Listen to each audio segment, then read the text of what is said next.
I always am honored to get to speak with Howard, who is a deep thinker at a time where we need some deep thoughts. I want to start with your latest memo. You were talking about artificial intelligence and how it is definitely not a bubble as a technology. If anything, we might be underestimating its expectations. We'll get to that in a second. It's not the same thing to say about the actual investments in AI, that they're not in a bubble. We're all here because a lot of people are very concerned about private credit right now. Do you think that the concerns are warranted? About private credit? Yes. Well, I mean, lending money to companies is a fundamentally sound activity. I've been engaged in lending money to sub-investment grade companies now for 48 years, since I fortunately was asked by Citibank to start the high yield bond activity in '78, which was the beginning of that world. And, our clients have done very well. I think it's 99% of the high yield bonds we bought paid off. So, there's nothing wrong with it fundamentally, intrinsically. The problems arise when, from time to time, too many people want to do it. They're too eager to do it. They compete for deals. That bids down interest rates. That bids down safety. And then once in a while, everything in the investment business gets sold to the wrong people who aren't prepared and are shocked when the warts show up. Do you think that the introduction of artificial intelligence and the displacement of certain corporate activities, the sort of disintermediation, the idea that software might be rendered obsolete, do you think that that changes the story of how you invest in any way? Well, I think that the changes that are underway today, and in particular the introduction of AI, render the world much less predictable than at any time, probably any time ever, and certainly any time in my lifetime. Most people in the investment business decide their course of action based on what they think is going to happen. I argue that that's not enough. You need two things. I wrote a book about cycles in '18, and I said in there you need two things. One is a view of what's going to happen, and the other is a view of the probability that you're right. Not all predictions have the same probability of working out. And I think that life under AI is is one of the most unpredictable things I've ever contemplated. And we just don't know. And by the way, the same power that gives it its importance gives it its unpredictability. What will it do? What won't it do? To what extent will it take over from us? To what extent will it put people out of work? What will a society be like if large numbers of people are put out of work? We've never contemplated questions like these. Which is a reason why I think people are concerned about the concentration of certain types of investments by private fund managers, that the lack of transparency is making people uneasy. A sense of they're not sure how those loans were made. Is there anything in the way in terms of the leverage or the covenants that were used that makes you think maybe we're getting to the end of a cycle, or that feels a bit frothy, and that people are right to say maybe there needs to be a washout? I've spent the last 3 days writing a memo, that may not surprise you, about private credit. These days, I speak a lot at occasions like these, and to our clients and CFA groups and so forth. And everybody has questions, but at any given point in time, the questions are usually the same, for obvious reasons. And, in the last few months, or certainly the last 6 weeks, the main question has been, what about private credit? Well, a year ago, I wrote a memo called Give Me Credit, and I said in there the only question I was getting was, what about private credit? But in a good sense. What about private credit? Do we have enough? Should we put in more? Is it the key to riches without risk? And today they're asking, what about private credit, but in a different vein. I've been around long enough to have seen many cycles of boom-bust not economic boom bust of an idea. And, you know, something new comes along. It's invariably something new because the new thing fires the imagination and is easily sold to people. And because it's new, there's never been a chance to see its flaws in action.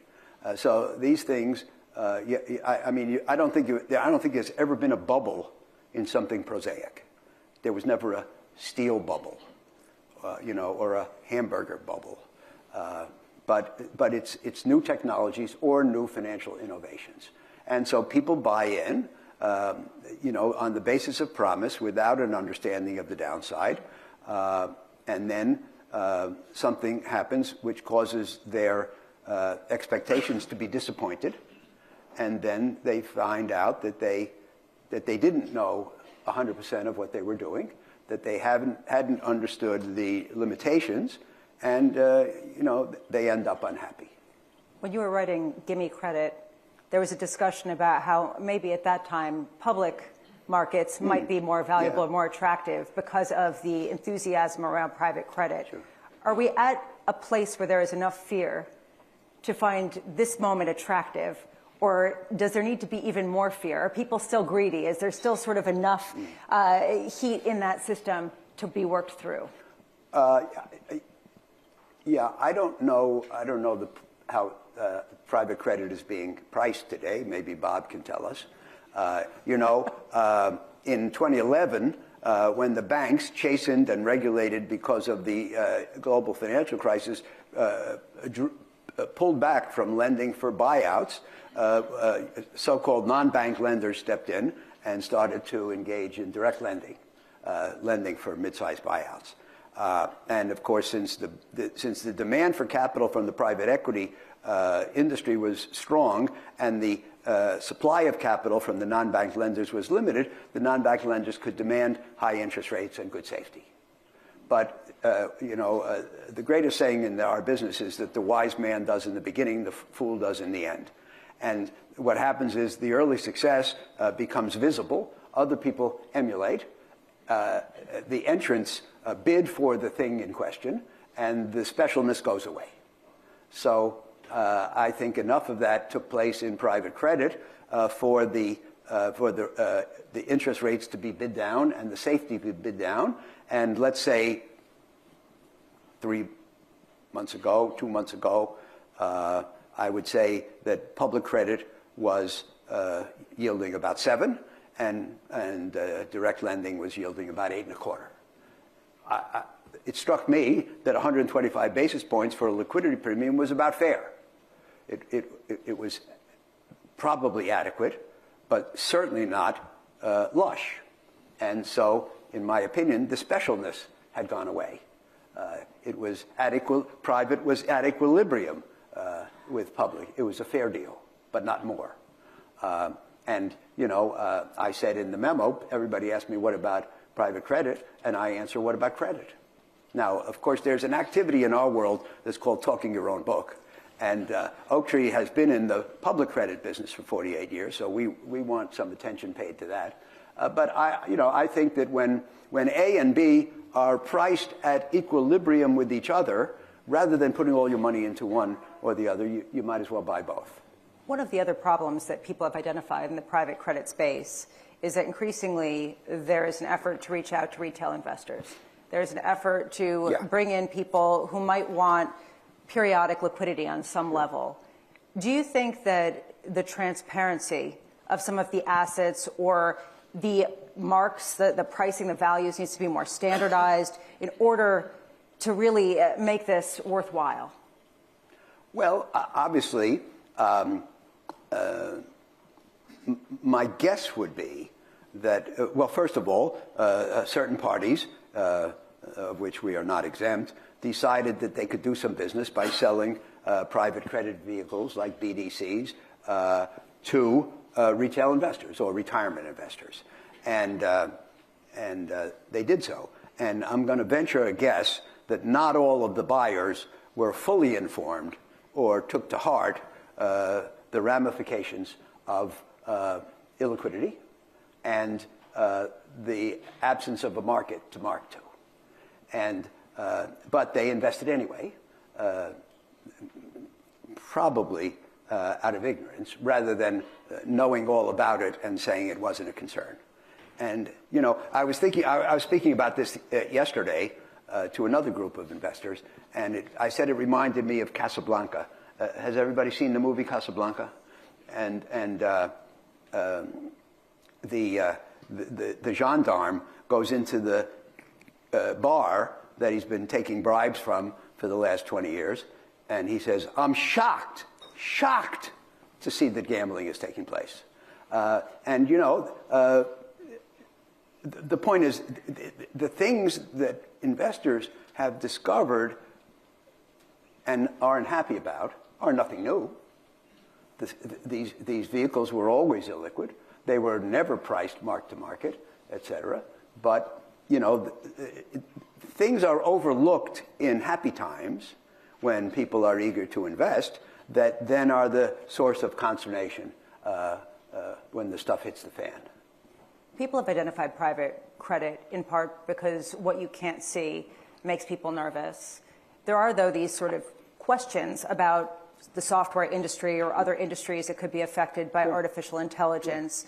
Do you think that some of the stress that you're seeing in some of these private credit funds, or even the discussion around it, is representative of a larger stress that will percolate out in a bigger default cycle or something more significant throughout the credit market? Well, look, Lisa, there are credit cycles. There are times when everything's going well, it's really easy to borrow money. When things are going poorly, it's hard to borrow money. When it's easy to borrow money,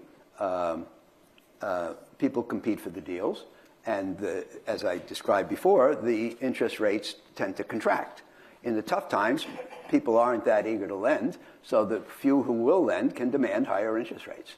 And this is the cycle that goes on. And you know, back in the fall, when First Brands and Tricolor shocked everybody with their bankruptcy and their probable fraud, I wrote, and Jamie Dimon said what he said about there usually not being just one cockroach. I wrote a memo entitled "Cockroaches in the Coal Mine," mixing metaphors, and you know, I said, you know, when the music's playing, the money's available freely, and that causes the lenders to compete for deals by lowering their standards, and it creates a climate in which an undeserving credit or can get money, and a fraud has a higher probability of being perpetuated. It's life. And you know, one of the long-standing sayings in the banking business is that the worst of loans are made in the best of times, and it's for this reason. And so we went through 17 years of good times. You know, the stock market bottomed March 6th, I think it was, of 2009, 17 years ago this month.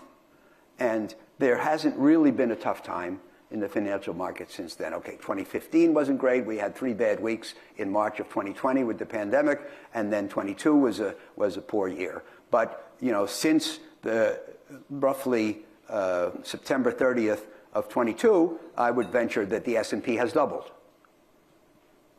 I mean, company values haven't doubled, intrinsic values, but prices have doubled. So it's been a great time, and great times encourage the desire to put money to work and discourage analysis, discipline, high standards, skepticism, and FOMO takes their place. And when FOMO is ruling rather than skepticism, bad deals get done. And so this is nothing new. And we've had 17 years of low defaults. And you know, the actions of the Fed made the global financial crisis, which was probably the most destructive environment I've ever lived through, have only 1 year of elevated defaults on high-yield bonds rather than the normal 2. The defaults in that instance, it was the worst incident, and it had fewer defaults than any of the crises I had lived through. And then, of course, we had, people were talking about 15% default rates in 2020, and I think it came in at 5.5%. So people just have gotten used to the absence of defaults. Defaults are a normal thing, and especially after you go through a period in which credit is readily extended, then you go into a period where the warts are disclosed. Buffett says everything the best, and he says it's only when the tide goes out that we find out who's swimming naked. It's only in tough economic times that we find out who lend money stupidly and to whom. And that period lies ahead. Is the corporate debt market more broadly pricing in an elevated default cycle in any way, shape, or form? Well, as I said, I don't know we have a bench here of Weinberg, Perella guys. They could tell me what the rates are today. Okay. But you would say not. I mean, what people mostly have been asking about is why are yield spreads on sub-investment grade credit at the low end of the normal range? So if the yield spreads are at the low end of normal range, you would have to say that the fear of elevated defaults is not present, and compensation for an elevated default rate is not available. We're talking about how AI and technology can transform some of our expectations just simply because it's so unpredictable. And as you were saying, it's the most unpredictable environment that you've been in. Does it make sense to you that Google, Microsoft, Amazon, behemoths, very strong companies, are selling debt for 30, 40, 100 years at a time when we can't game out the next 5? Well, I think that is exemplary of what I'm talking about here. I mean, I don't think if you think about what Lisa just described, and I think Google issued 100-year bonds paying 5.8%, I think you would have to say, optimism, not pessimism, credulousness, not skepticism, are in the ascendancy today. And when optimism and credulousness are in the ascendancy, it gets hard to make investments that will produce what we call excess returns. That is to say, returns which are more than commensurate with the risk. How do you invest in a company that is tied to some of this new technology, given that it does have such promise, with any certainty? How do you select the companies that are going to benefit? Well, first of all, many more companies will be affected than just the AI companies or just the technology companies. But, what I said in the December 9th memo, I touched on the wisdom of lending money for AI companies or tech companies to invest in AI. And basically, I quoted my colleague, Bob O'Leary, as saying that you probably shouldn't. If you're going to put money into a company exposed to AI, you should probably buy the stock and get the upside if it ensues, rather than just lend the money and get a fixed return if they're successful. And I think that I think that's right.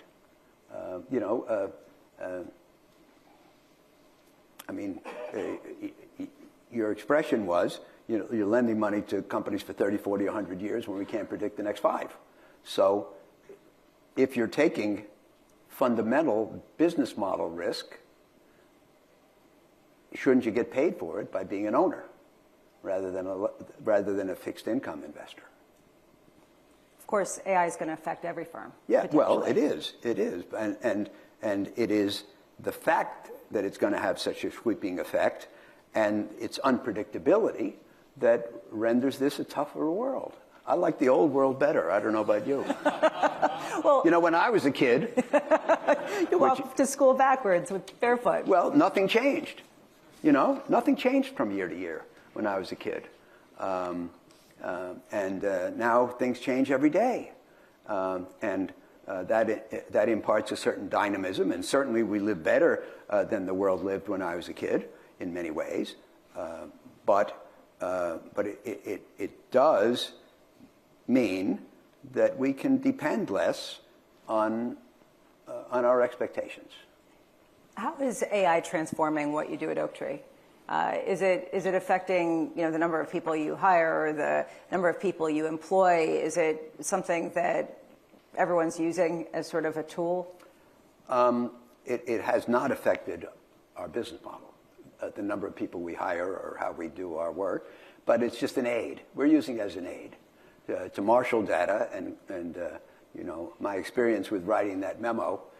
So I wrote the memo as Bob described, and I do these things with the help of my son, who's a great venture capitalist. And so when I got through writing it, I said, do you want to see it? He says, no, send it to Claude. So to send it, I wrote it on my desktop, and to send it to Claude, I had to copy it, paste it to an email on my phone. Paste it to an email, send the email to myself so that I could open it on my phone, copy it there, and paste it into AI and send it off to Claude. So that took me 2 minutes to do that, and I pushed send and scrolled down to the bottom, and the answer was there already. It was remarkable. I mean, I was just blown away by this process. AI can do these things. It has read everything that's ever been written. It remembers everything it's read, and it can find it again, which is different from us, right? And it can, find the patterns that have led to success or failure in the past, and it can extrapolate those into the future. And it can probably do so without making arithmetic mistakes or logical mistakes, and it can do so without making emotional mistakes. It doesn't get too excited at the top or too depressed at the bottom. So this is a big improvement over what 80% of people can do, 90%, I don't know. I'm hoping it's not an improvement over what 100% of people can do. I hope there are still things we can do, and I think there still are, because in the February memo, there's a section called Implications for Investing, and I said that I think there are things that AI can't do. I don't think it has intuition. You read sometimes, you read a prospectus, and as we say, the hairs on the back of your neck stand up. I don't think AI has hairs on its neck. We believe that we've saved our clients a lot of money by not investing with bad people. I think we're probably a better judge of bad people than AI is, and on like that. So I think that AI understands history, recognizes patterns, makes extrapolations. What AI basically does, I've come to realize, is it makes predictions. It doesn't answer questions. It makes predictions. And if you want a great example, you take out your phone, you compose an email, and if you look at the bottom, it proposes the next word. It predicts what the next word in that sentence should be. I hope you'll go with me to the party. It says it. Now, it could be ball game. Maybe that's somewhere else down there. But it predicts the next word. And it does so because it's read 10 million sentences that start with, I hope you will go with me to the, and 73.7% of the time, the next word was party. So it can do that. And it gives us predictions, which I describe as hypotheses. But I'm not going to invest money for people on the basis of what it says. I think we still need humans to examine the hypotheses. But of course, that reintroduces human error. But I still think it's an essential thing. And we're not ready to turn the process over to AI, but we're glad to have its help. Do you think that in a time of such unpredictability, it's important to have a greater degree of liquid assets or assets that can easily turn into capital that you can redeploy? Well, when I started at Citibank in September '69, the bank and most of the money center banks, it's an old-fashioned expression, invested in what were called the Nifty 50. These were the 50 bestest and fastest growing companies in America, where nothing could go wrong and there was no price too high. So if you bought the stocks the day I got there, I think it was September 22 of '69, if I'm not mistaken, and if you held them tenaciously for 5 years, the greatest companies in America, you lost about 95% of your money. And then I was exiled to the Siberia of the bond department and asked to start a high-yield bond fund, which was the luckiest thing in my life, or one of. And now I'm making money steadily and safely in the worst public companies in America. So what it taught me is that there is no asset that is so good that it can't become overpriced and lethal. And there are very few things that are so bad that they can't get cheap enough to be attractive. So despite our worries about AI and despite the inability to have confidence in our judgments, I still believe that certain assets, have the potential to get cheap enough that they're a buy in that environment. Now, exactly how we feel when we come to that moment remains to be seen. It hasn't happened yet. You know, very few people are absolutely throwing things away, as we have seen in past crashes. But I think those things will happen, and I like to think that we'll step up. You know, we stepped up massively in September and October of '08, even though most people thought that the financial, or acted as if the financial sector was going to melt down. Do you think that we're headed toward another event like that? I have a very profound answer. Who knows? I mean, Ben Graham said that in the long run, the market is a weighing machine, but that in the short run, it's a voting machine. I don't know how people are going to vote next month. If they vote for crash, we'll have a crash. If they regain their equanimity and they decide we're okay, then we won't have a crash. It's as simple as that. So I just think that that's unpredictable. But, I'm not going to invest now in the belief that the crash isn't coming, so I better put my money to work. Now, I'm going to wait and see what happens. And if it comes, I think we'll become aggressive. But exactly when it is going to come, I don't know. And when it has arrived, you don't know. You never know when it's cheap enough, but you have a sense. By the way, I'm not sure that AI has that sense. And I think if you put in a thing for Claude and you say, tell me when we've gotten to the buying point, I don't think he's going to have a good answer. So when you ask about the role of AI in the investment process, I think there's an example of what it's not going to be able to do. Would you describe the way you're approaching markets right now as cautious? I'm always cautious until the time when I believe, because I'm inherently cautious, and that caution has to be overcome. And by the way, a lender should be 80% caution. Being an uncautious, aggressive lender is not a great idea, because lending only has downside. It doesn't have any upside. The upside is that the contract is kept, the promises. But so I think we'll remain cautious until we believe that the disappointment and the declines have been profound enough to make it time to be aggressive. And then hopefully, as we have in past cycles, hopefully we'll be the most aggressive people on the planet. And by the way, maybe the only aggressive people left on the planet. We just have about a minute left. I'm curious, what do you think people are underestimating today? Well, I think most people are underestimating the impact of AI. And, what was it, roughly 18 days ago on a Friday, that a company called Block, which had 10,000 employees, announced that 4,000 of them were out. 40% of the workforce gone in one day because AI could do the work cheaper and faster. So, how many people in the world understand the potential import of that? That's what it is. Howard Marks, thank you so much for taking the time. Lisa's always a great interview.